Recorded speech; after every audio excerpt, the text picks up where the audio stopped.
The afternoon light was thinning when Daniel found the letter. You know that kind of light? Soft, like the day is trying to apologize for leaving. It slid through the cracks of the old barn wall, settling on dust that hadn't moved in years. I stood in the doorway, hands tucked into my sweater, watching him run his fingers across the uneven floorboards. He didn't call my name, didn't even look up. Just pressed his palm against that loose plank. Like something beneath it was calling to him. Daniel hadn't been home in almost 10 years. Not since the funeral. Not since the shouting that filled this barn louder than any cattle ever did. He walked in quiet now, like a man returning to a place that held more ghosts than memories. The air smelled the same as it always had. Dry hay, old wood, a hint of rust from the tools we never bothered to polish. Rural air has a way of remembering everything, even the things you wish it wouldn't. He said he came back for rest. Said the city had worn him down. But I could see the truth sitting behind his eyes. That empty, searching look I'd last seen on his mother the week before she vanished. When he stepped inside the barn that morning, something shifted. The floor creaked under his boots like it recognized him, and he paused, just stood there with his head tilted slightly, listening. I felt a shiver crawl up my spine. Sometimes places speak. And sometimes they call out the things we try hardest to bury. I leaned against the doorway, pretending to tidy a box of old ropes. But really, I was watching him. Watching the way his shoulders stiffened when he saw the crooked plank, as if he'd found a wrinkle in the story he'd always been told. He crouched beside the loose board, brushing away the dust until it spiraled up into the sunbeams. His fingers hesitated, resting on the wood. Not prying, not yet, just touching it the way someone might touch a scar. "You all right, baby?" I asked softly. He nodded, though the nod didn't reach his face. Then, with a slow breath, he hooked his fingers beneath the board and pulled. The wood lifted with a groan, like it was waking from a long sleep. There, in the dark pocket beneath it, lay a single envelope. No dirt on it. No mice had chewed the corners. Just old, kept safe, kept hidden, kept waiting. Daniel didn't pick it up at first. He just stared at it, shoulders rising and falling like he was afraid to breathe too close. I stepped deeper into the barn, the floor whispering under my weight. When he finally reached for it, I swear his fingers shook. The envelope was yellowed, but her handwriting. Lord, that handwriting. Still sharp. Still her. The kind of script that always leaned just a little too far forward, like it was hurrying towards something it wasn't ready to say. He held it between his hands, turning it over, running his thumb across her name. His mother's name. He didn't open it. Just let it rest in his palms, as if the paper itself might crumble under the truth it held. I stood close enough to hear the tremor in his breath. "Aunt Me." His voice was a thin thread, stretched tight. "Yes, baby. This is hers." I nodded, though my throat tightened so much I couldn't speak. He looked at me then, eyes wide, but hollow, like seeing her handwriting had pulled him backward through time, into a place he wasn't ready to revisit. "Why would she hide a letter here?" he whispered. The barn answered before I could. A soft groan of wind through the rafters, a sigh against the rusted tools. I'd asked myself the same question too many times over the years. Why she slipped away that night. Why she didn't say goodbye. Why she looked at me with that trembling smile at dinner, eyes shining like she was about to break. Daniel pressed the envelope against his knee, gripping it so tightly the edges bent. "She didn't write to me," he murmured. "Not once, never once." "That do mean she didn't think of you," I said, though even I could hear the uncertainty in my voice. He stared at the letter, silent. Still not opening it. Still afraid of what waited inside, or what didn't. Some truths are like snakes sleeping under a rock. You lift the stone, and everything changes. Daniel stood, the envelope trembling in his hand. The late sunlight had shifted, falling across his face in long gold stripes. It made him look older somehow and younger at the same time. He didn't open the letter. Not that day. He simply held it close, like something fragile he wasn't sure he deserved to touch. I watched him step out of the barn, quiet as a man walking through memory instead of dust. The floorboard lay open behind him, the hollow beneath it breathing again for the first time in years. Some secrets stay quiet because silence feels safer than truth. But once they rise, they don't settle back so easily. And as I followed him out into the fading light, one question settled heavy in my chest. If this letter wasn't meant to be found, then who was she hiding it from? The barn was quieter that morning. Not the peaceful kind of quiet, no. This one felt heavy, like the air was bracing itself. Dust drifted through the narrow beams of light, slow and lonely, like old ghosts stretching after a long sleep. Daniel stood in the center of it all, the letter finally open in his hands. And the way he read it. Lord, it was like watching someone sift through the ashes of their own childhood, looking for a spark that might still burn.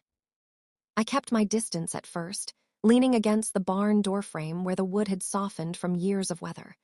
The morning air smelled like hay just beginning to dry, with that faint sweetness only this land ever carried. Daniel didn't notice me. Or maybe he did. Maybe he just didn't know how to look away from the words that were pulling him under. He had opened the envelope carefully, like it was something sacred, something fragile. And when he finally unfolded the paper, his shoulders dropped just the smallest bit, as if he'd already expected the hurt waiting inside. I watched his eyes move left to right, slower, stopping, starting again. Every now and then, his thumb would brush the edge of the letter, a nervous habit he used to have as a boy when reading aloud in school, afraid of getting a word wrong. I remembered his mother teaching him to read right here in this barn, her voice soft, her smile tired but proud. There, been laughter once, and chalk letters written on the side of an old feed box. Funny how a place can hold two memories at once, the warm one you want to keep, and the one that stings when you breathe too deep. Daniel took a shaky breath. That was when I knew the truth in that letter wasn't gentle. He read it all the way through once, then again. By the third time, his jaw had tightened, and a small crease had formed between his brows. He didn't look up when he spoke. Aunt Me, she was scared. The words came out thin, brittle at the edges. I stepped closer, the boards creaking under me. What does it say, baby? He held the letter out like he couldn't bring himself to look at it anymore. I took it carefully, feeling the softness of the paper, the kind that only years and secrets can make. Her handwriting wavered in places, like her hands had been trembling. It wasn't a long message. Just a few sentences, stitched together with fear. I want to leave, but something is wrong. I feel torn, watched. I don't know who to trust anymore. I felt my breath catch when I reached the last line. If I don't make it back, tell him I tried. Him. Just that one word. A whisper inside an unfinished confession. Daniel stepped closer, eyes filling with questions he wasn't ready to ask. Tell who Aunt Me, he asked softly. The dust around us seemed to stop moving. I opened my mouth, closed it, swallowed hard. Because the truth he was reaching for. Honey, that truth had teeth. Daniel's voice came again, even quieter this time. Who was she talking about? There was no anger in it. No accusation. Just a tired, breaking kind of hope. The kind that wants one simple answer to stitch together 10 years of silence. But I couldn't give it to him. Not then. Not with the barn walls listening, and the floor still holding echoes of that night. I folded the letter carefully, pressing the crease with my thumb. My hand shook, and I hoped he didn't see it. She didn't say a name, I whispered. But you know. Not a question. Just a knowing. I looked at him then. Really looked. And I saw the boy he used to be, the child waiting by the window for a mother who promised she'd be home before dark. Some things, I said slowly, ain't ready to be spoken. His jaw tightened, but his eyes softened, like he could feel how much the words hurt to hold back. Aunt Me, he said, I need to know. I turned away, pretending to brush dust off an old wooden beam. My breath felt thick, held together by threads ready to snap.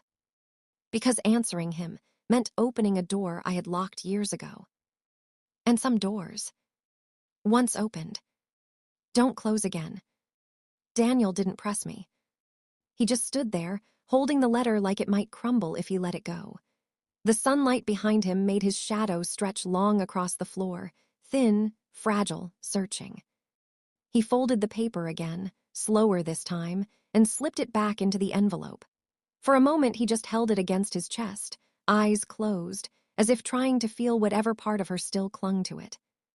Outside, the wind picked up, brushing through the open barn door and scattering a few loose strands of hay across the floorboards. The place felt colder, emptier, like the letter had stirred something that wouldn't settle again. When Daniel finally spoke, his voice was barely a breath. If she was afraid, who made her afraid? And, Lord help me, I still didn't have the courage to answer. The house still remembers that night. Some places do. Wood holds memory the way skin holds scars.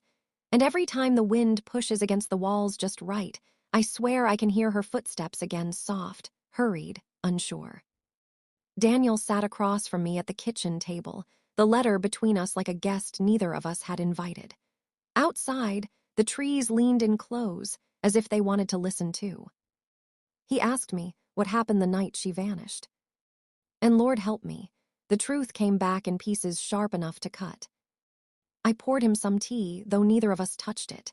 The steam curled into the air, pale and thin, just like my sister the last time I saw her. Daniel kept his eyes on the table, as if looking at me might make the story heavier. Maybe it would have. Maybe that's why I stared at the window instead. It was late, I began, my voice steady but soft. Later than she ever stayed up.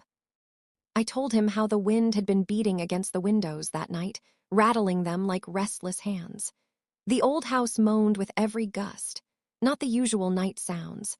These were louder, quicker, jittery somehow, like the whole place knew something was coming. She left the kettle boiling on the stove. Not forgotten, just abandoned. The whistle had screamed loud enough to wake the dead, but she never turned back for it. She was packing, I said quietly, back and forth near the back door, like she was waiting for someone or trying to decide if she should run. Daniel's fingers curled around the envelope, knuckles white. And you didn't know why? He asked.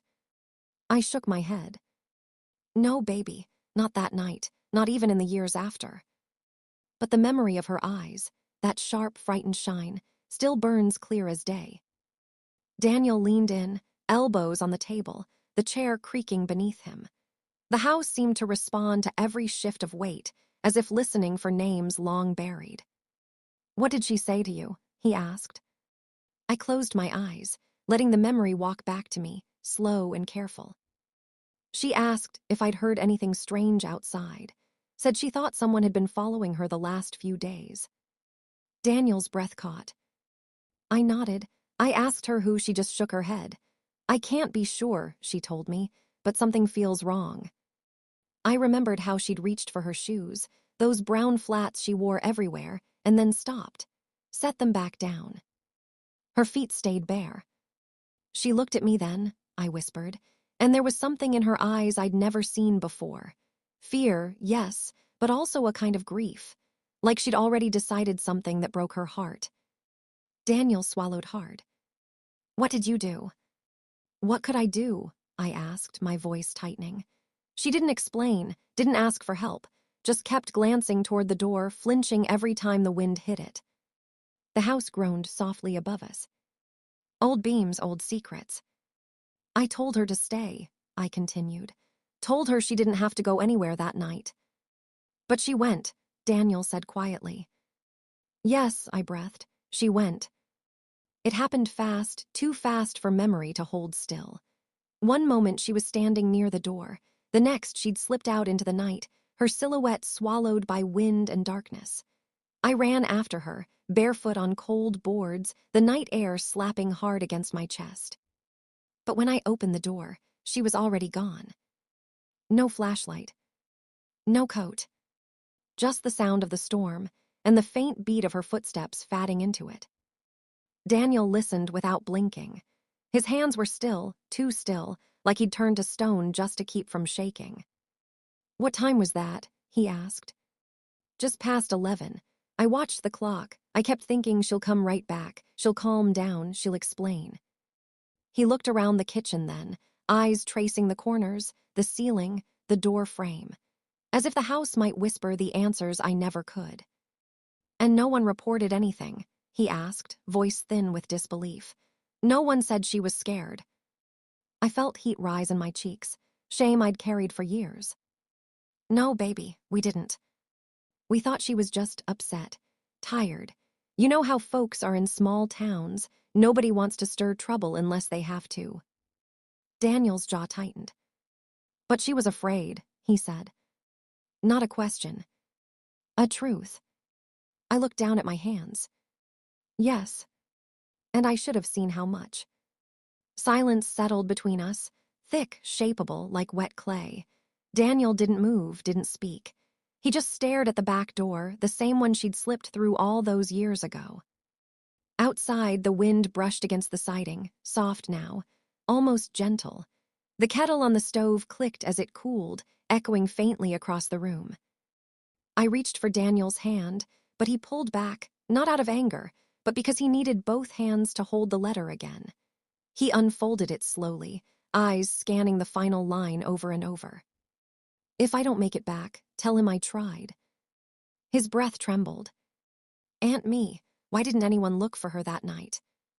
And in the quiet that followed, the house seemed to exhale, as if it, too, had been waiting for someone to ask that question.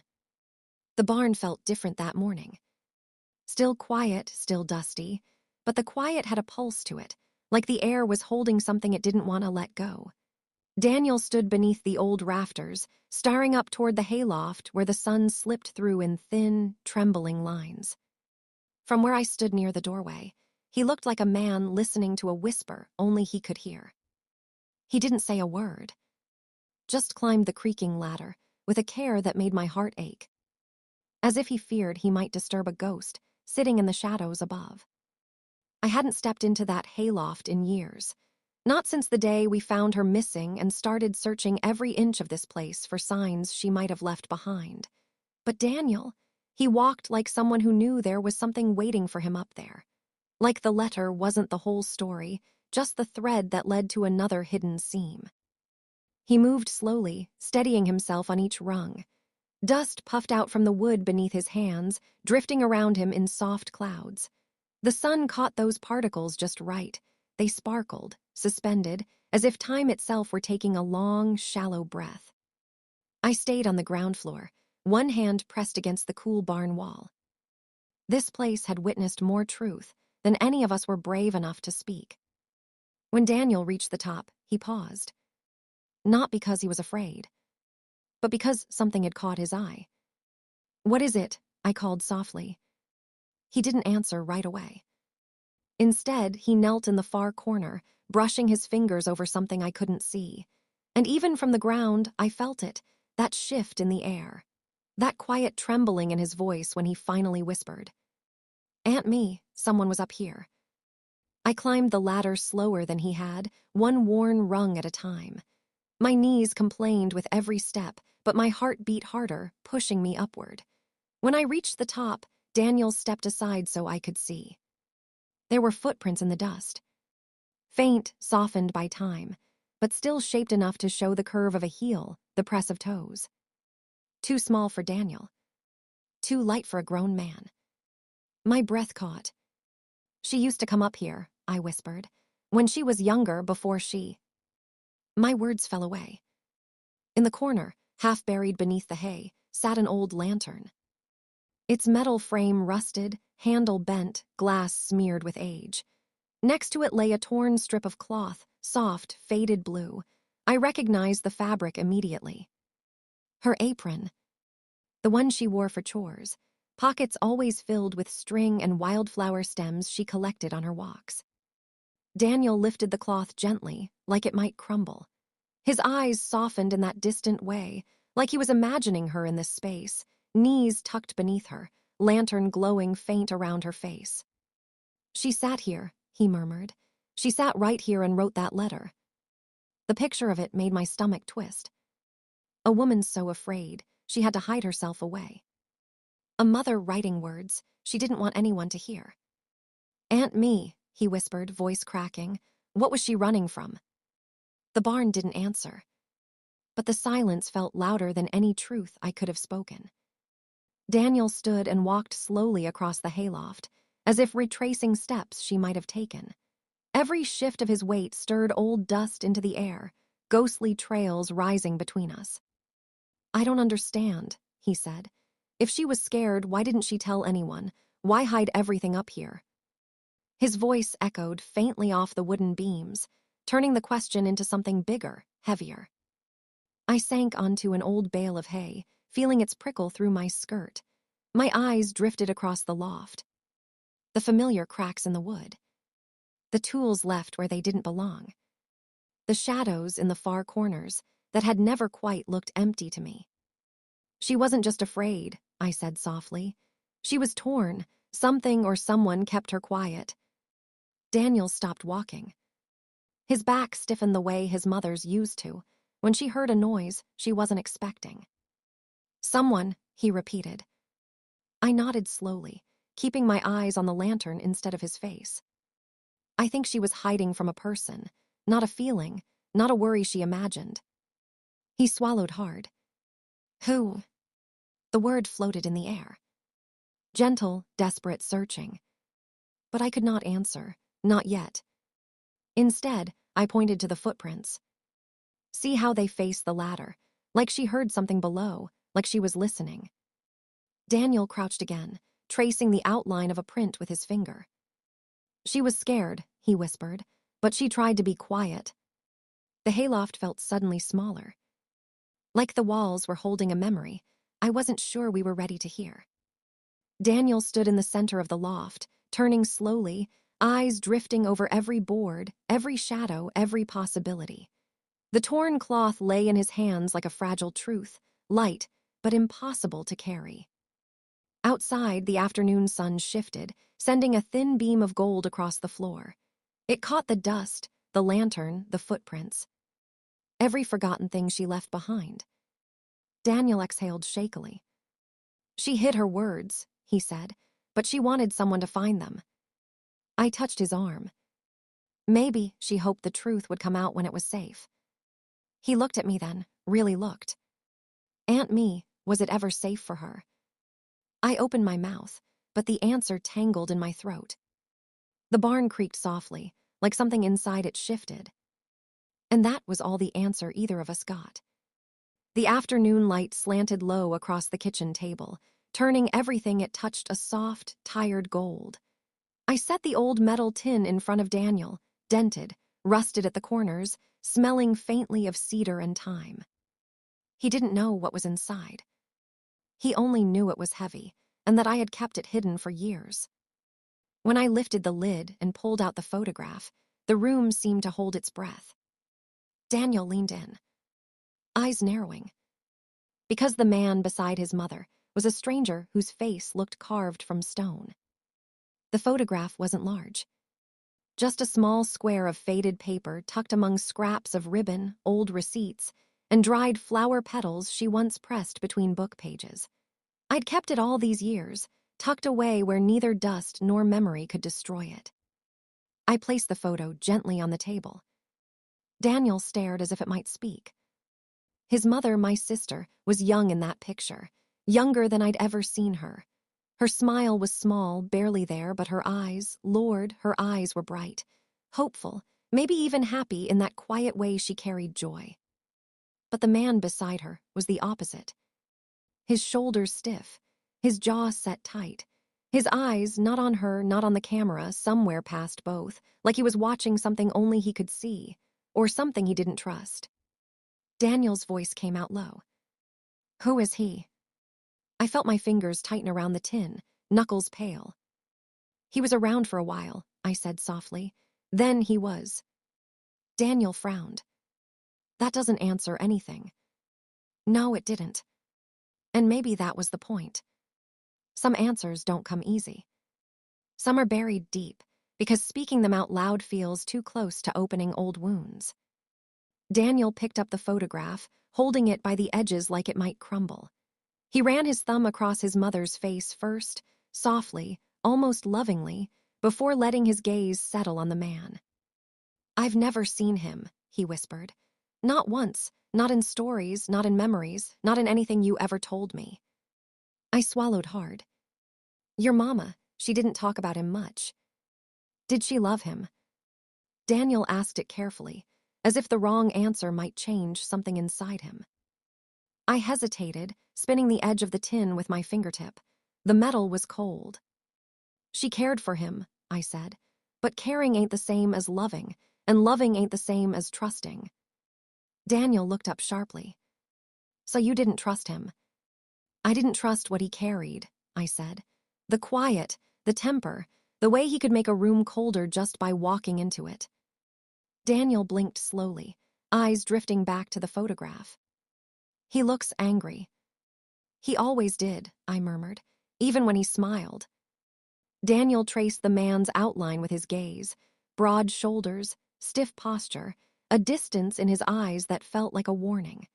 The same coldness I'd noticed the first time I saw him speak to my sister. "Is this the man she meant in the letter?" Daniel asked. The question hung in the room, sharp as glass. And I felt my breath stumble, because I'd wondered the same thing for years. "You said he was around for a while," Daniel pressed. "What does that mean?" I let out a slow breath. "It means he came into her life quiet, stayed in it even quieter, and left without explaining anything." Daniel's jaw tightened.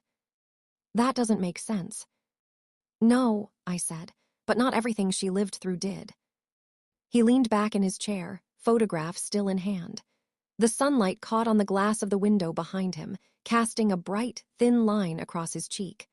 For a moment, he looked so much like her, those same thoughtful eyes, that same way of turning pain into silence. "What was he to her?" he asked softly. "Someone she shouldn't have trusted," I whispered. His eyes widened, but he didn't interrupt. "He wasn't cruel, not at first," I said. "But there was something in him, something restless, something dark. He'd come by the house and never look anyone in the eye except her. He didn't laugh, didn't talk unless he had to, always watching, always thinking about something far off." Daniel lowered the photo, letting it rest on the table. "And she stayed with him. For longer than she should have." He drew in a slow breath. "Was he the reason she left that night?" I looked at the photograph, the way the man's face stood stiff beside her soft expression, and for a moment I could almost feel him in the room again. "I don't know," I whispered. "But I know she didn't feel safe near the end." Daniel laid the photograph flat on the table, smoothing the curled edge gently. Outside, the sun slipped lower, turning the world into amber shadows. The silence between us stretched long and thin.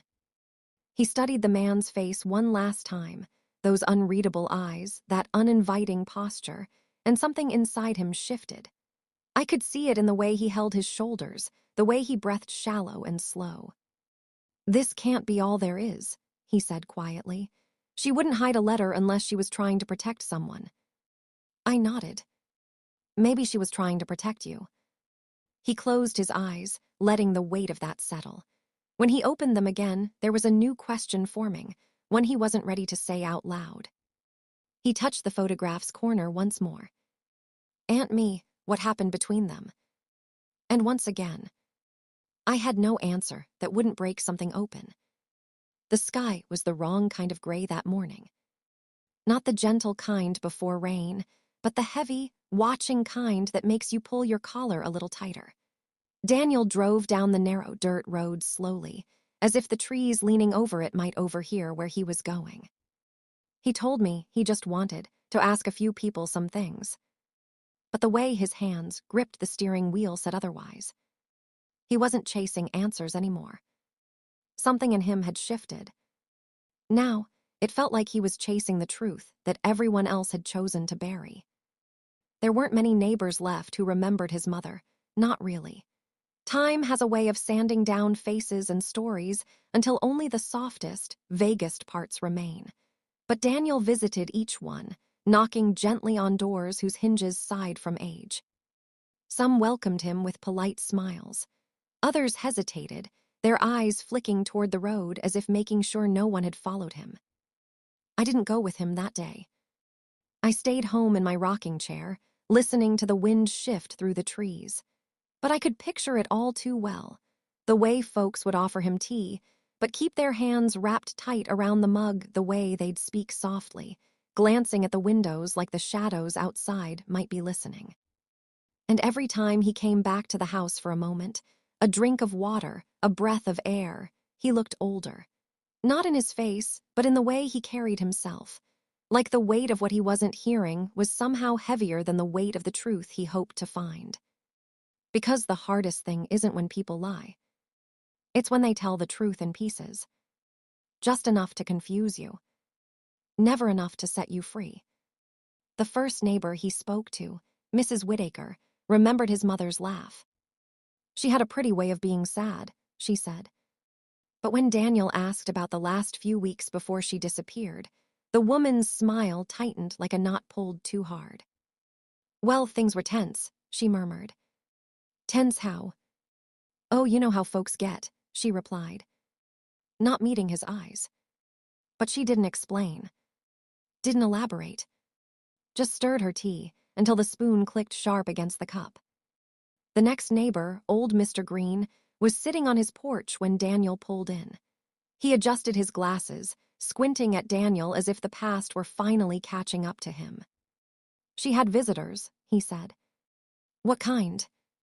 The late-night kind. Daniel's pulse quickened. Do you know who? Mr. Green paused, chewed on his lip, then shook his head. Didn't want to get involved, he muttered. That was the theme of the day. Everyone seemed to know something. A shadow, a sound, a figure they couldn't quite name. But no one had stepped forward back then. And no one wanted to now.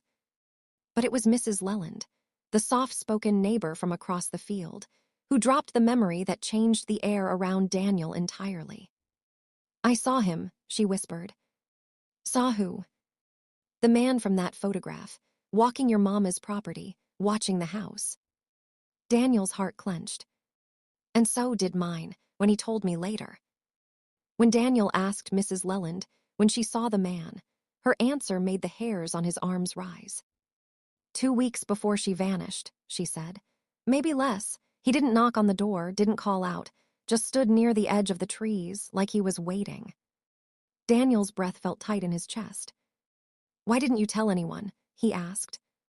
The woman's eyes softened with something that looked like guilt. Oh, honey, folks mind their own business around here, especially when a man looks like he doesn't want company. Daniel swallowed hard. He was dangerous, wasn't he? Mrs. Leland didn't nod, didn't shake her head. She just pressed her palm flat on her porch railing, letting the silence speak for her. Your mama looked tired, she whispered. Not sick tired, soul tired, the kind where you carry fear in your bones. I remember thinking she was going to ask for help, thought she might knock on my door one night. But she didn't, Daniel said quietly. No, the woman murmured. She didn't. Daniel thanked her and walked back to his truck. His steps were slow, almost uneven, as if each new piece of information shifted the ground beneath him. He looked up at the sky, the heavy gray clouds, the growing wind, and for a moment he felt it. That same thick dread that must have followed his mother in those final days. Why had no one spoken? Why had the whole town watched her drown in silence? When Daniel returned home, his shoulders were tight, his face pale. He didn't speak at first, just sat at the table, the photograph between his fingers like a shard of glass he couldn't put down. I poured him water, waited. Finally, he said. They all knew she was afraid. I nodded.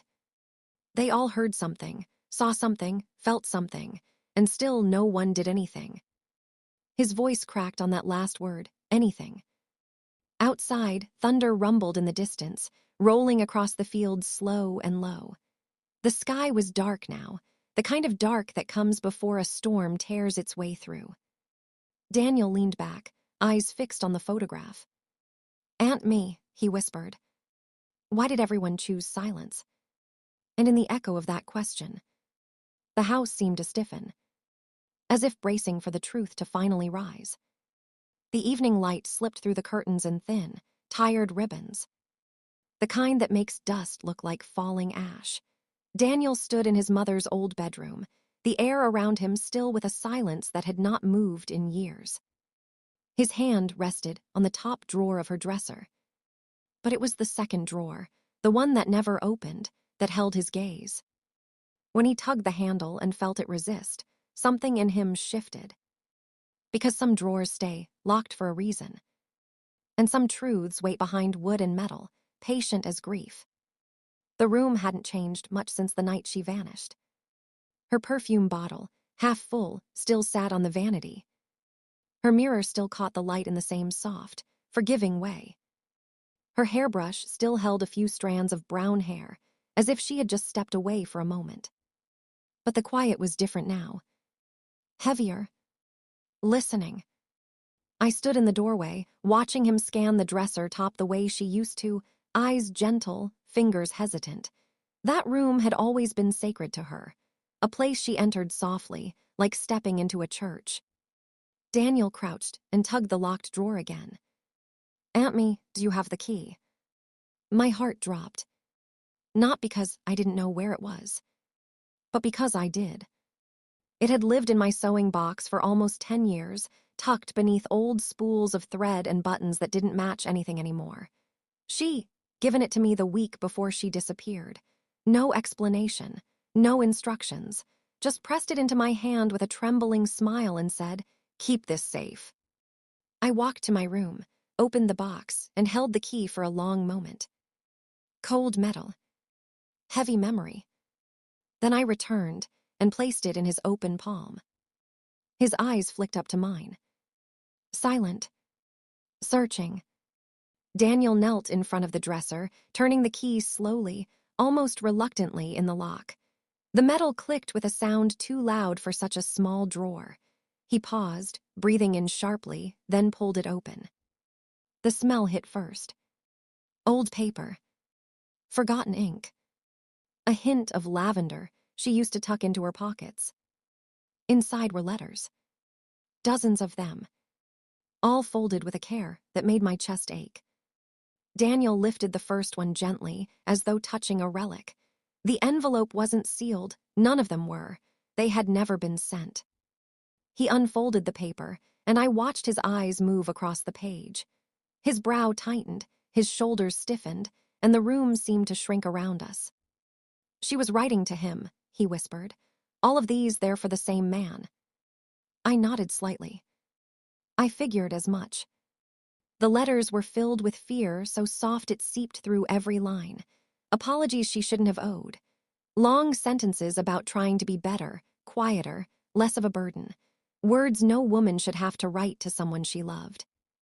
Daniel read silently, lips pressed thin. Then he reached a page where the writing changed, slanted, hurried, jagged around the edges. His breath hitched. "Aunt Me, listen to this."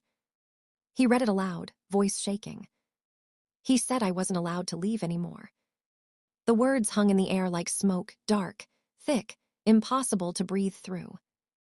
Daniel lowered the letter, staring at it as if it might twist into something else, something easier to understand. But fear doesn't twist, it settles. "What does that mean?" he whispered. I sank onto the edge of the bed, hands clasped together so tightly my knuckles ached. "It means he had a hold on her," I said softly, "a hold none of us saw soon enough." Daniel shook his head. "She was strong. She wouldn't let someone control her." "Strength don't stop a person determined to break it," I murmured. He sifted through the letters, some long, some barely more than a few trembling lines. One spoke of waiting by the window for footsteps that came too late. Another hinted at arguments whispered behind closed doors. Another apologized for something she didn't even name. Every page painted the same picture. A woman shrinking. A heart cornered. A life pulled tighter and tighter until there was no room left to breathe. Daniel wiped a hand across his face. Why didn't she tell us? His voice cracked. She tried, I said, just not in words we knew how to hear. He stared at the letters scattered across the floor like fragile pieces of a truth that didn't want to stay hidden anymore. She was trapped, he whispered, and no one helped her. His shoulders trembled. And he told her she couldn't leave. I placed a hand lightly on his back. Baby, whoever he was, he didn't want her free. And Daniel, hearing those words aloud, finally understood the weight his mother had been carrying alone. The room felt colder now, as if opening the drawer had let something slip out, something long held back. Daniel gathered the letters, stacking them gently as though they were pieces of her he was putting back together. When he closed the drawer, he didn't lock it again. He just let it stay open, like a wound finally given air. He held the last letter, the unfinished one, with both hands. The ink at the end trailed off mid-sentence, as if someone had interrupted her, as if she had been writing right up to the moment she felt him at her back. Daniel whispered. She was trying to get away, and he stopped her. Outside, the wind swept against the house, bringing with it a hollow, aching sound. He looked at me, eyes dark with a question that hurt to hear. Aunt me, who was he? And Lord help me. The truth was closer than he knew. The night had that kind of cold that settles in your bones. Quiet, watchful, too sharp for comfort. Most folks would have stayed inside, but Daniel stepped out into it like a man pulled by something older than fear. The lantern in his hand cast a trembling circle of gold around him as he crossed the yard. The house behind him stayed dark, still silent in all the wrong ways. But the barn felt awake, like it had been waiting for him to return. Sleep wouldn't come to him that night. I heard him packing his old bedroom for hours, floorboards groaning under each turn. The letters from the drawer had stirred something in him, something restless, something aching. And when the wind picked up just past midnight, he finally walked outside. I watched from the window as he made his way across the yard. The lantern's glow moved slow over the frost-tipped grass, brushing the night aside one breath at a time. I could almost see the questions trailing behind him like shadows caught under his heels. He paused at the barn door, just long enough to steady himself. Then he stepped inside. The barn swallowed him in a hush. That place had held too many secrets for too many years.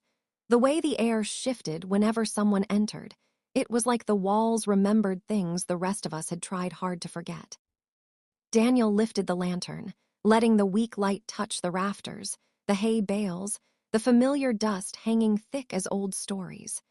He moved toward the spot where the loose floorboard had once hidden his mother's letter. And even from a distance, even separated by dark and memory, I could feel it. The ache he carried into that barn. The questions he wasn't ready to speak. Daniel lowered himself onto the ground, right beside the space where the letter had been tucked away all those years. His fingers pressed into the dirt, tracing the outline of the plank that no longer hid anything. He imagined her there. His mother sitting in the dim lantern glow, hands trembling as she wrote words no one was supposed to read. He tried to picture the way she might have breathed, the way she might have glanced toward the loft when she heard a sound that didn't belong to the night. "Did you plan to leave?" he whispered to the darkness. His voice didn't echo. The barn just swallowed it whole. The lantern flickered, throwing soft shadows against the far wall. Daniel leaned back, letting his shoulders rest against a stack of hay. His eyes drifted upward toward the hayloft, toward the place where she had hidden pieces of her fear. For the first time, the thought hit him sharp and deep.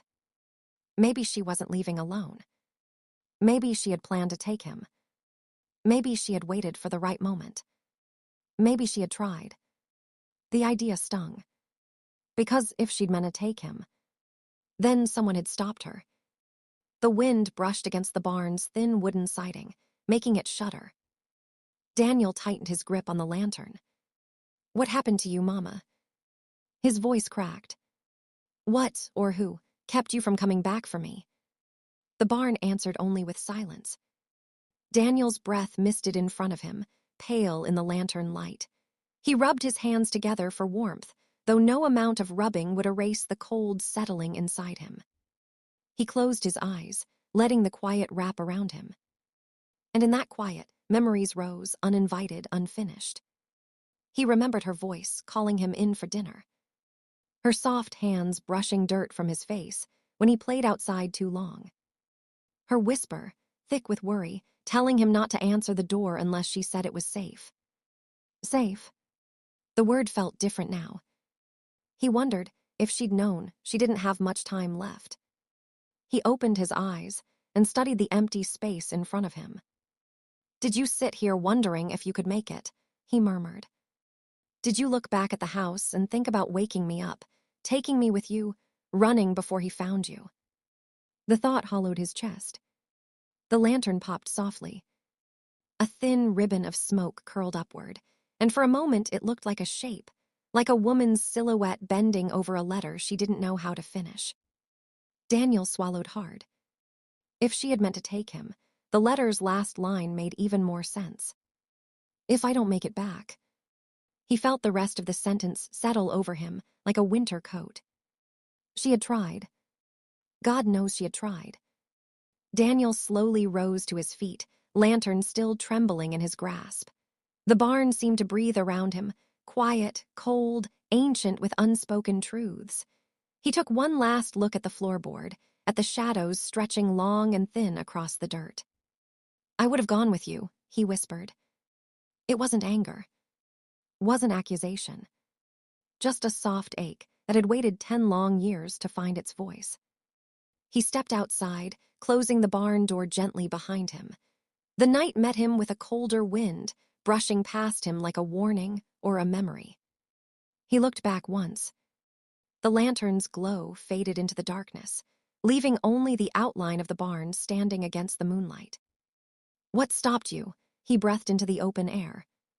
But the night held its silence, and the truth stayed hidden for one more chapter. Dawn hadn't fully risen yet. The sky was still that pale, aching blue that looks more like a bruise than a morning. Daniel sat at the kitchen table, elbows on his knees, hands clasped tight, like a man waiting for a sentence he already feared. I stood behind him, one hand on the old counter for balance. My breath felt trapped somewhere in my chest, heavy and unwilling. Because I knew what he was about to ask. And I knew I had run out of places to hide the truth. The letters were still spread across the table, their edges curled, ink trembling with her fear even after all these years. Daniel kept reading the final one over and over again, his eyes tracing every desperate stroke of his mother's hand. I watched him. The slump in his shoulders. The way his jaw clenched when he reached the unfinished line. The silent question sitting just behind his lips. "Aunt Me," he whispered at last. "You knew him, didn't you?" My fingers tightened around the counter's worn wood until it creaked. I felt something inside me loosen and give way, something I had held shut for 10 long years. The truth doesn't stay buried. It shifts in the ground, rising like roots pushing through soil. Daniel lifted his head to look at me. He didn't blink. Didn't breathe for a moment. Just waited. "I knew him," I said finally, my voice thin as thread. "And I knew what he was doing to her." The room seemed to grow smaller. The silence between us thickened, filling the space with all the years I had never spoken. Daniel didn't move, but I saw the hurt flash across his face, quiet and sharp. "Tell me everything," he said softly. It was time. Lord help me, it was time. I pulled out the chair across from him and sat slowly, as if the truth itself carried weight. My hands trembled on the table, fingers brushing across the letters she'd never been able to send. "He wasn't just someone she cared for," I began. "He was someone who wanted control, someone who needed it." Daniel's face tightened. "He followed her," I continued. "Everywhere she went, said it was for her safety, said the world was dangerous for a woman like her, but it wasn't the world she needed protecting from." My throat constricted as the memories surfaced. The way the man's eyes scanned the room when he entered. The way conversations died when he stood behind her. The way she'd flinch so slightly you'd almost miss it. "But you saw it?" Daniel asked. "I saw enough," I whispered. Enough to know his silence was louder than most men's shouting. He ran a hand through his hair. "Why didn't you say anything? Why didn't anyone?" I swallowed hard. "Because fear makes fools of us, makes us quiet when we should be loud." He looked at me then, really looked. And I could feel the question rising before he said it. "What happened that night, in the barn?" The air in the room thinned. The past pressed harder. And the truth I'd buried deep finally clawed its way up. I gripped the edge of the table, needing something solid as I opened the door I had shut for a decade. "I was outside," I said. "I heard them arguing." Daniel straightened, breath catching. "It was late. Your mama had gone to the barn, lantern in hand. I thought she was going to check on the tools or feed the hens. But then I heard his voice. Low, angry, dangerous." The memory hit hard. The way the barn glowed faintly from the lantern. The way shadows moved inside. The way her voice broke as she said his name. "I stood at the corner of the house," I whispered. "Frozen, too scared to step forward, too ashamed to step away." Daniel's eyes glistened. "What did he say?" he asked. "He told her she wasn't leaving. Not now, not ever." The words tasted like metal on my tongue. He backed her into the hayloft stairs. I could hear her footsteps, small, frantic, and I didn't go in. My voice cracked. "I didn't help her, Daniel. I didn't move." A tear slipped from the corner of his eye, but he didn't wipe it away. "What happened next?" he asked. I heard her sob, then I heard the lantern fall. My hands shook violently now. And then silence. Daniel closed his eyes, the pain raw and open. Did he hurt her?" he whispered. I swallowed. "I don't know," I said, "but I know she never walked out of that barn on her own." Daniel pushed back from the table, the chair legs scraping softly against the floor. He walked to the window, pressing his palm to the cold glass. Outside, the early morning light crept across the yard, touching the barn with a pale, ghost-like glow. "You heard her," he said quietly. "You heard her begging." I closed my eyes, the truth stinging. "Yes." "And you didn't go in." "No," I whispered. "I didn't." The silence that followed was not angry. It was something deeper, heavier, like grief finding its shape. Daniel turned back toward the table, his voice barely a breath. "Aunt Me, did our silence cost her life?" I didn't answer. Couldn't. Because some truths, once spoken, don't just rise. They take root. And this one had been waiting far too long. The sky was still gray when Daniel walked back to the barn.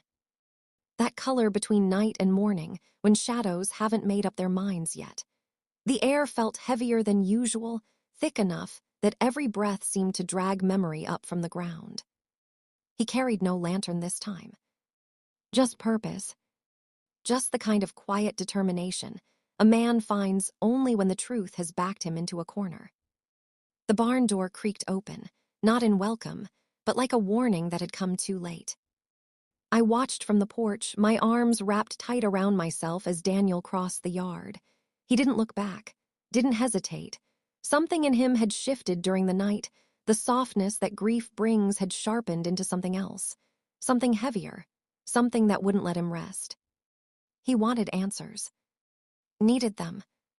Because the space between what he knew and what he feared was becoming unbearable.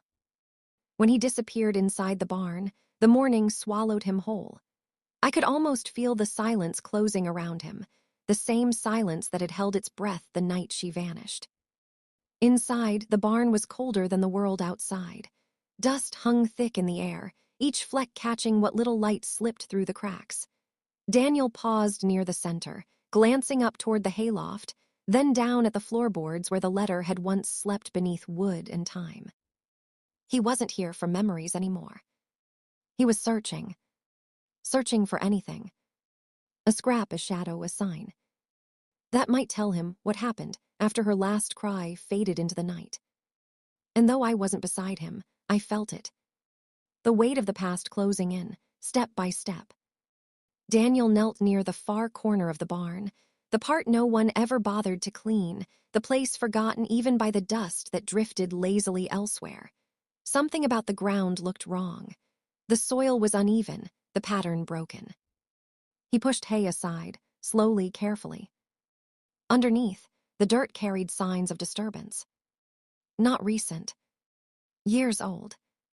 But clear enough that he recognized them for what they were. A shallow depression, the faint outline of something that had once been there. Something buried. Something taken away. His breath shortened. "What was here?" he murmured, though no one was there to answer. He dug a little more with his fingers, the cold soil clinging to his skin. Small stones scattered aside. Roots curled upward, exposed. Whatever had been hidden there was long gone, but the earth remembered. Then something else caught his eye. Across the corner beam, faint and barely visible unless the light hit just right, a mark scratched into the wood. He stepped closer, narrowing his eyes, brushing the plank with his thumb. A single word. Just one. Run. Carved by a hand that had trembled. The letters uneven, desperate. Slanted like someone had carved them fast, in fear. Daniel's chest tightened so sharply it stole his breath. She had been here.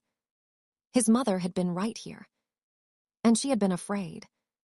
Daniel sank onto his knees, staring at the word as though looking at it long enough might make it reshape itself into something softer. But fear doesn't soften.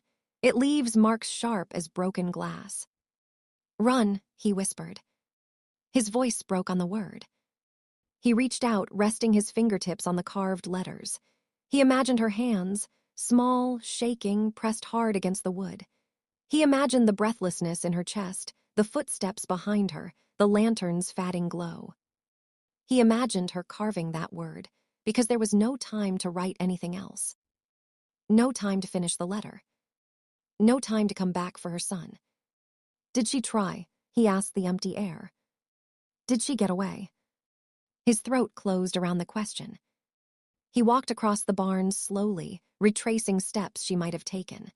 He imagined her stumbling, crying, whispering prayers under her breath.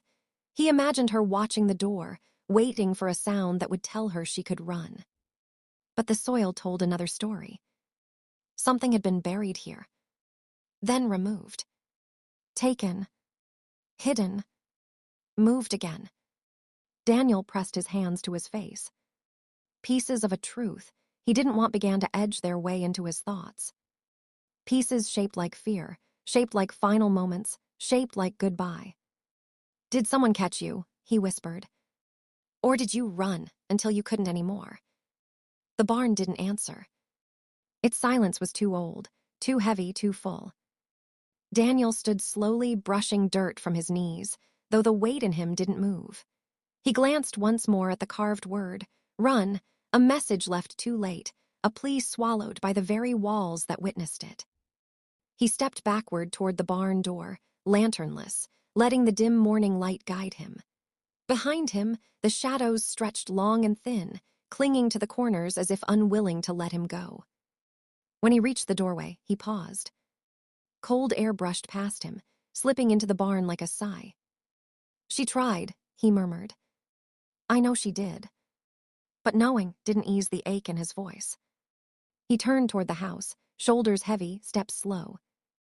Because one question had begun to settle inside him, a question sharper than fear. If she carved "run," then who stopped her? The first light of dawn crept over the fields like a slow breath. Soft, pale, trembling. The kind of light that makes everything it touches feel both new and unbearably old. Daniel sat at the kitchen table again, the unfinished letters spread before him like a map of someone's breaking heart. His fingers hovered over the pages, gentle, cautious, almost reverent. He wasn't reading them to understand anymore. He was reading them to listen. Because something in those words, unfinished though they were, still felt alive. "I poured him coffee," though I doubted he'd taste a thing. His eyes stayed fixed on the letters, tracing lines I'd spent years trying not to see. The morning light slid across the table, touching the paper with a kind of mercy the night had never offered. He leafed through them slowly. The long apologies. The whispered fears. The promises she was afraid to make out loud. But then something shifted in his expression. A squint. A crease in his brow. A sudden, stilling pause. "Aunt Me," he whispered, "look at this." He slid one letter toward me, then another, then a third.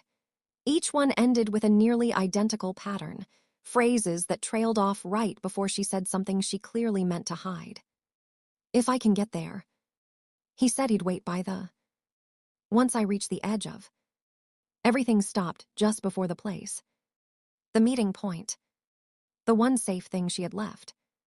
Daniel pressed his palms flat on the table, breathing slow, as if afraid to disturb the air around the truth.